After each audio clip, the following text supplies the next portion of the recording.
Assalamualaikum warahmatullahi wabarakatuh. Perkenalkan, nama saya Najira Fitriani dengan NIM 113311421.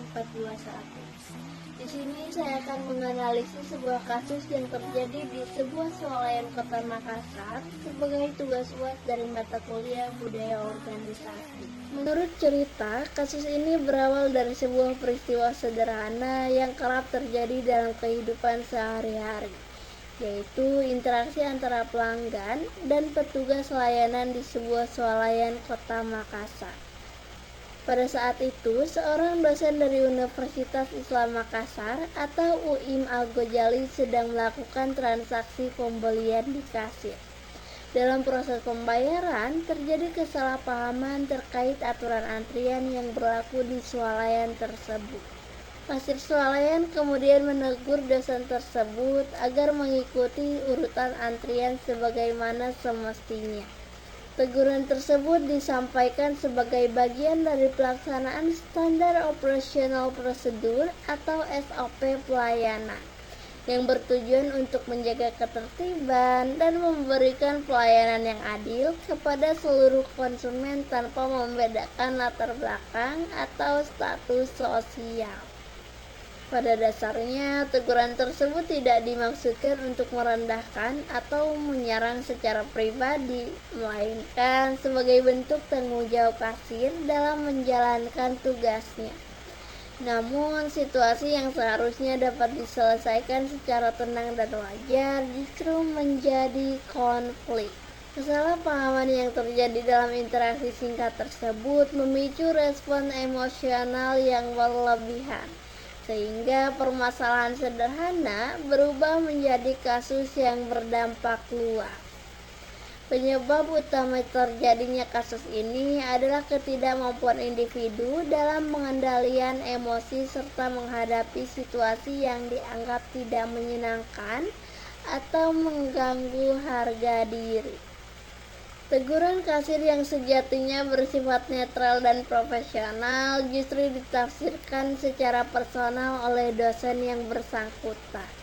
Penafsiran subjektif tersebut memicu respon emosional yang berlebihan, sehingga reaksi yang muncul tidak lagi rasional dan proporsional. Selain faktor emosi, faktor posisi juga turut mempengaruhi terjadinya konflik. Status dosen sebagai figur akademisi dan pendidik seringkali diasosiasikan dengan otoritas, pengetahuan, dan kedudukan sosial yang lebih tinggi. Dalam kondisi tertentu, status tersebut dapat menimbulkan rasa superioritas, terutama ketika individu merasa posisinya ditantang oleh pihak lain yang secara struktural berada pada posisi pelayan. Ketika kesadaran akan kesetaraan sosial tidak diinternalisasikan dengan baik, interaksi menjadi tidak seimbang dan rentan memicu konflik. Dengan demikian, kasus ini tidak semata-mata disebabkan oleh peristiwa antrian, melainkan oleh akumulasi faktor psikologis dan sosial, yaitu lemahnya pengendalian emosi serta kegagalan memahami relasi sosial yang setara di ruang publik. Dalam situasi yang awalnya bersifat sederhana dan dapat diselesaikan melalui komunikasi yang wajar, respon emosional dosen justru berkembang menjadi tindakan yang sangat tidak pantas, yaitu meludahi kasir swalayan.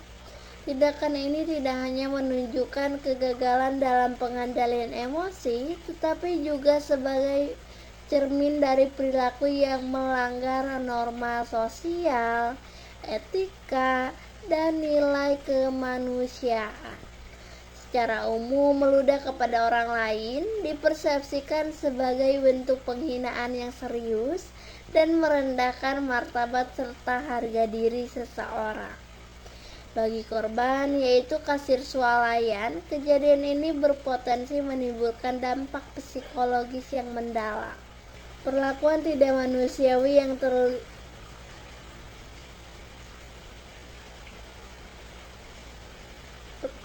Perlakuan tidak manusiawi yang diterima di ruang publik dapat menimbulkan rasa malu, tekanan mental, ketakutan, trauma, serta perasaan tidak dihargai sebagai manusia.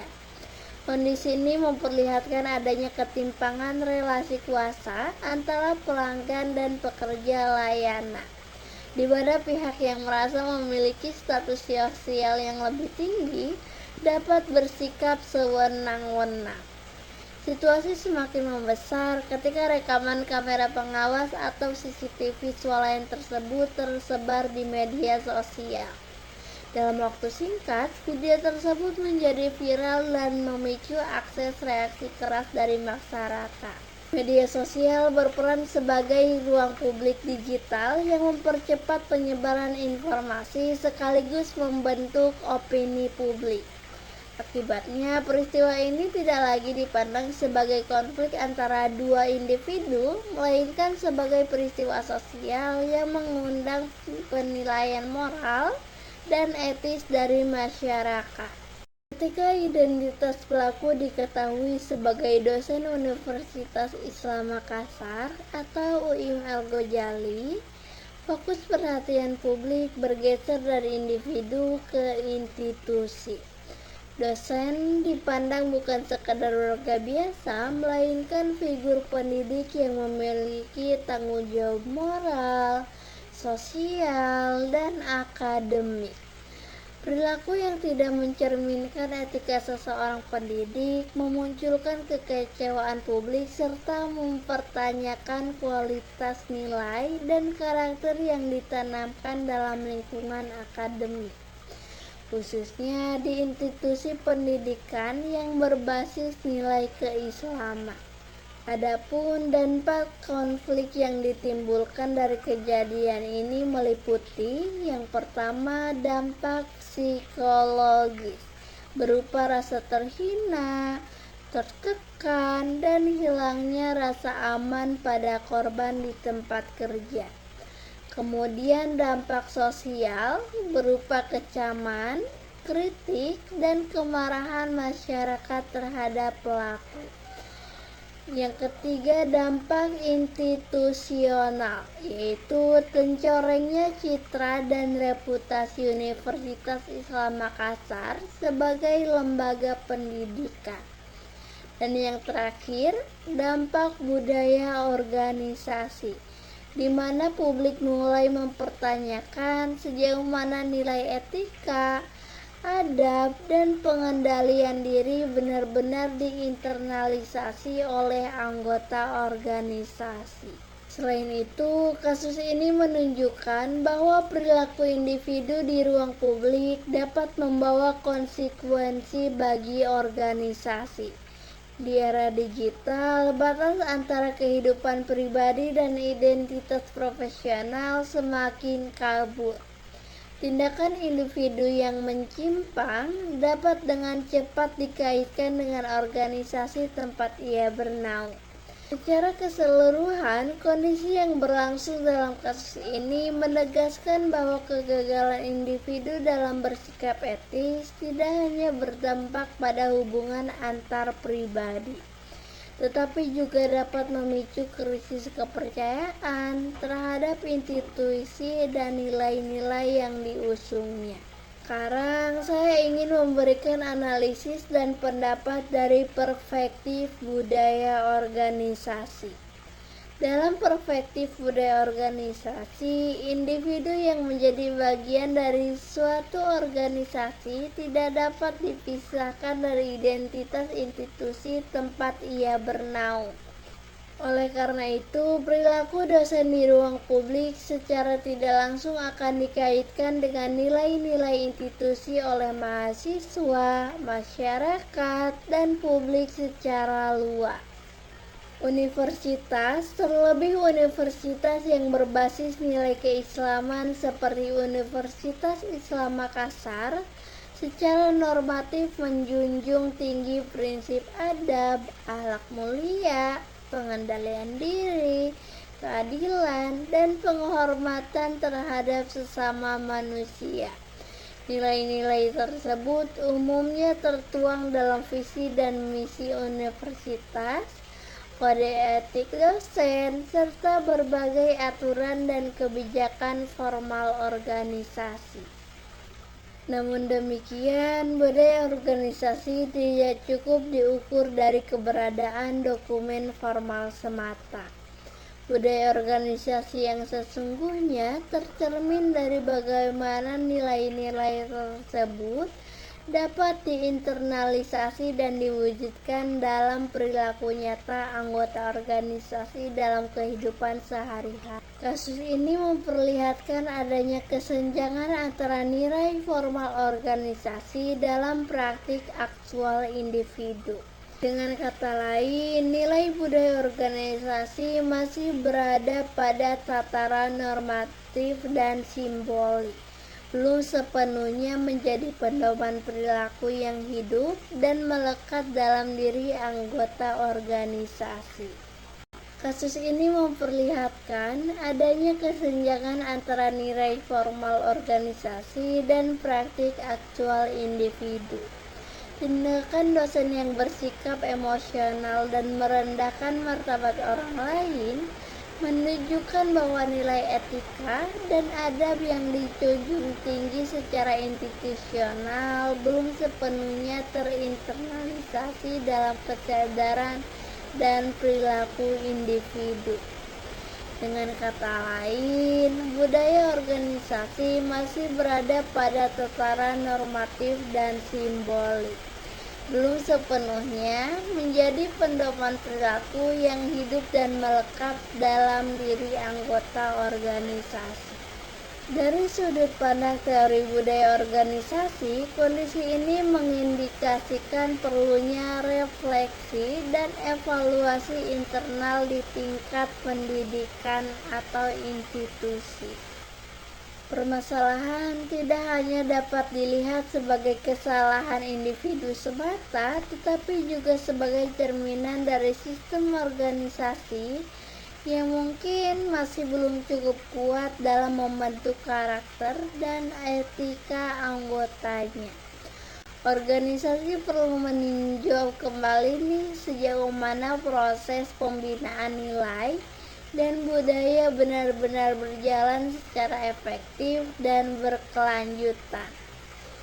Di sini aku akan memberikan beberapa aspek penting yang perlu dievaluasi oleh organisasi.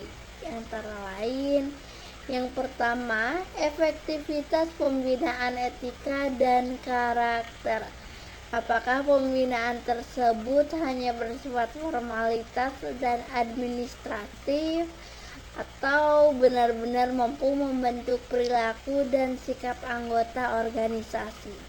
Kemudian yang kedua, konsistensi antara nilai yang diajarkan dan dipraktikkan, baik oleh pimpinan, dosen, maupun seluruh civitas akademika, sehingga nilai organisasi tidak hanya menjadi slogan, tetapi menjadi teladan nyata.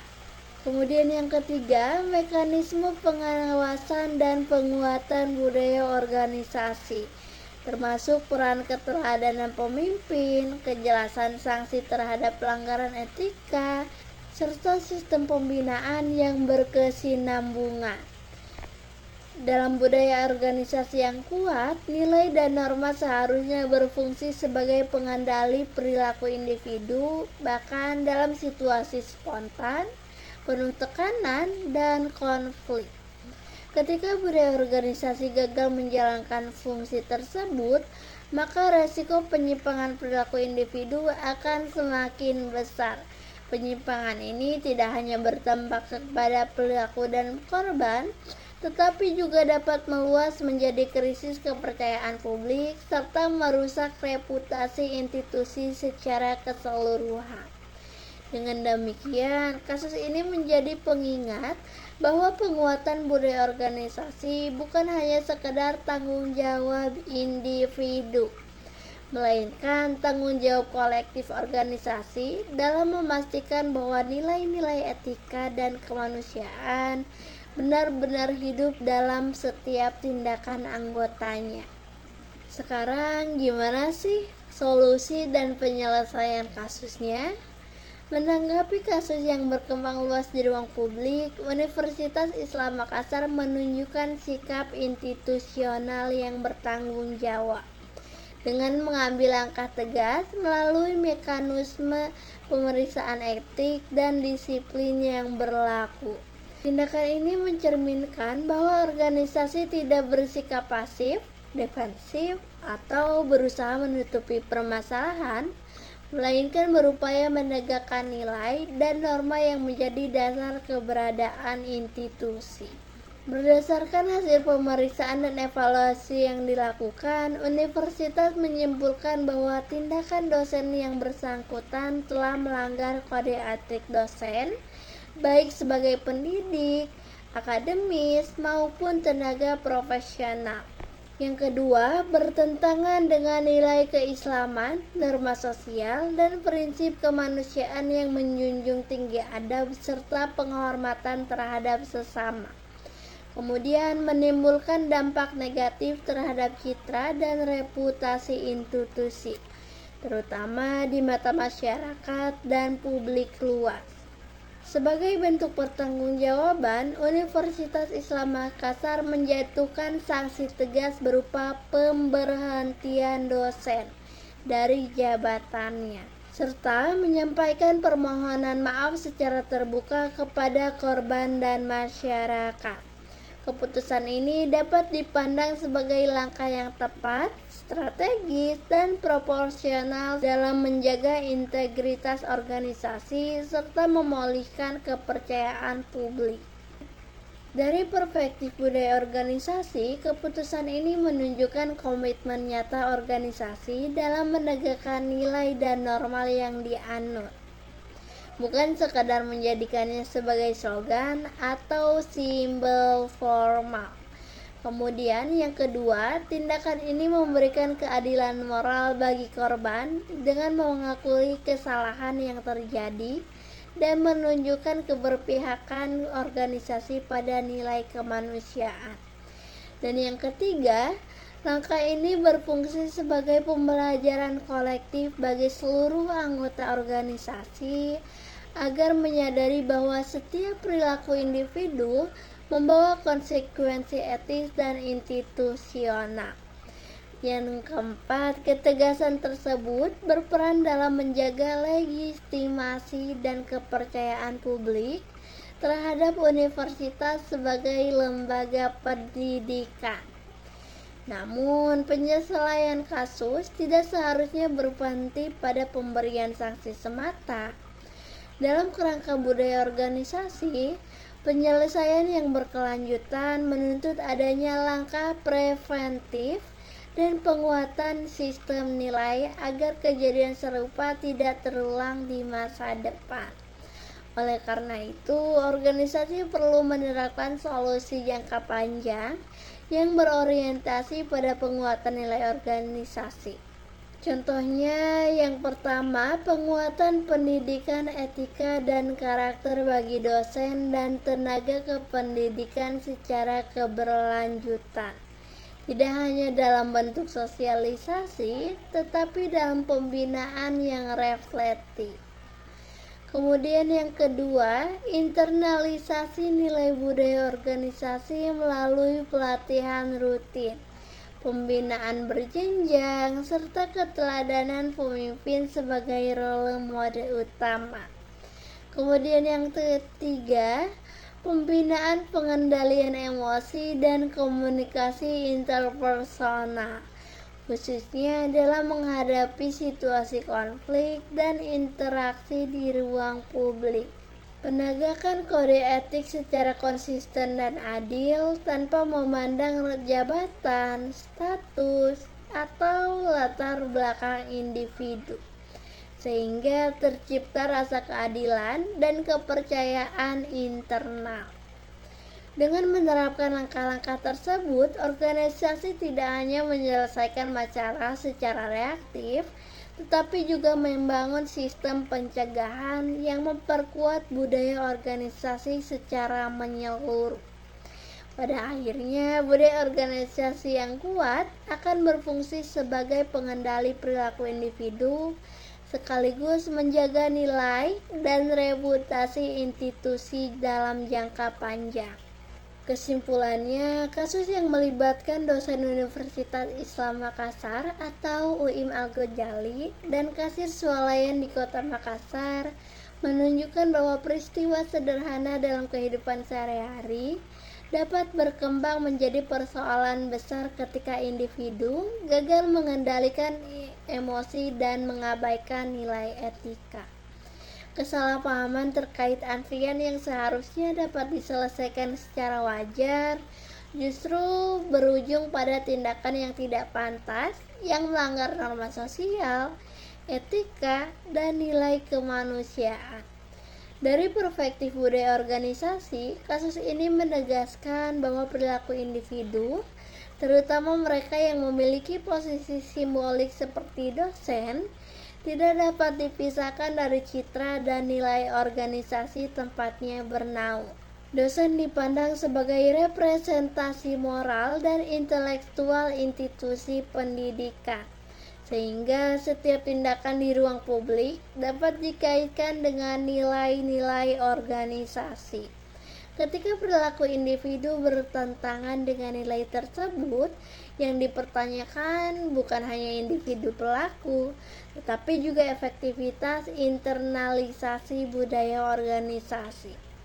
Kasus ini juga memperlihatkan adanya kesenjangan antara nilai formal yang tertuang dalam visi, misi, dan kode etik universitas dengan perilaku aktual anggota organisasi.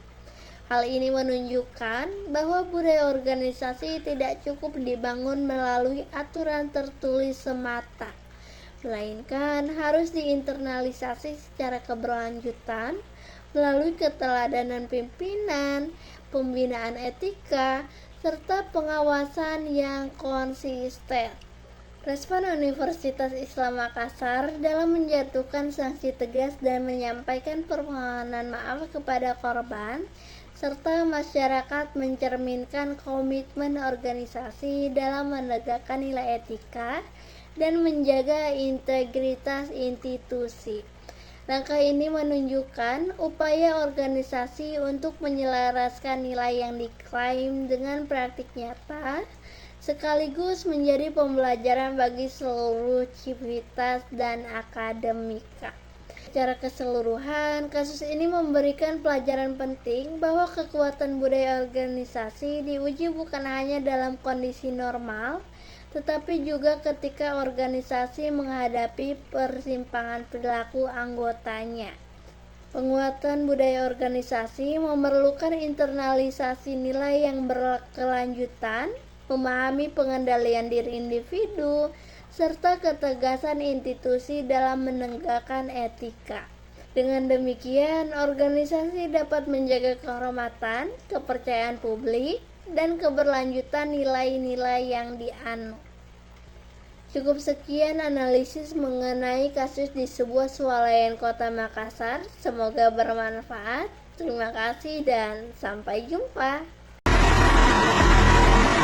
Kamera pengawas di sebuah toko swalayan di Jalan Perintis Kemerdekaan Makassar merekam aksi tidak terpuji seorang pria. Dosen salah satu perguruan tinggi swasta di Makassar itu meludahi kasir toko hanya gara-gara tidak terima ditegur korban setelah menerobos antrean.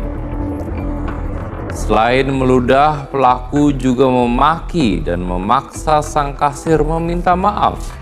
Akibat kejadian ini, korban telah melaporkan kejadian tersebut ke aparat Polsek Tamalan Rea, Kota Makassar.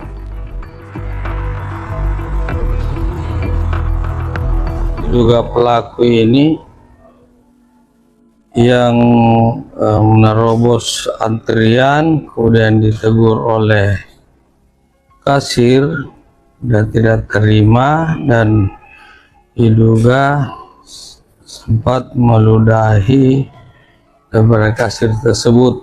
Sementara masih dalam tahap penyelidikan dari pemeriksaan saksi pelapor dan juga saksi-saksi yang lain.